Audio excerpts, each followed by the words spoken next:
Nos élèves sont très chanceux, ils ont pu voyager au Costa Rica, au Vietnam, en Inde, au Japon, au Pérou. On essaie d'aller toucher tous les continents, de les ouvrir sur plusieurs réalités différentes.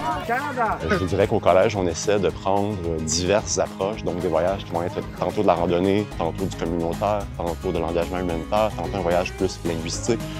On est allé en safari aussi, donc des safaris photos, voyages plus culturels, donc visite de musées par exemple. On essaie de s'assurer que d'une année à l'autre, il y a une belle diversité et un bon roulement dans notre offre de voyage.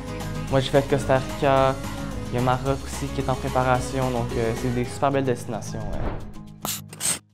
Au collège, on a principalement deux types de voyages, les courtes durées et les voyages qui sont longue durée. Les voyages courte durée, réservés par exemple aux secondaires 1 qui vont aller en Toronto. Ce qu'on cherche à accomplir, c'est vraiment de développer l'autonomie chez les élèves.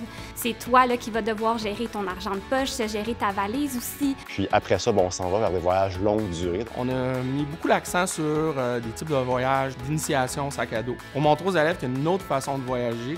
Donc ça nous a vraiment permis à voyager plus léger, puis à apprendre les effets sur l'environnement qui viennent avec. On fait des rencontres préparatoires. Il y a tout un cheminement de la date d'inscription avant le départ. C'est vraiment une préparation qui dure environ des fois un an et demi, voire des fois même 2 ans. J'ai fait le voyage justement au Costa Rica, un voyage communautaire, donc c'était super important d'apprendre à connaître les gens avec qui on allait travailler. Et on a eu des activités de financement, on avait planifié des activités de team building aussi pour être plus près. Les préparations nous ont vraiment permis d'être plus unis, puis comme à savoir quoi s'attendre rendu là-bas, puisque c'est vraiment des paysans, surtout dans des voyages de longue durée. C'est un voyage où j'étais pas toujours dans le confort, puis malgré ça, c'est mon voyage que j'ai le plus aimé de ma vie.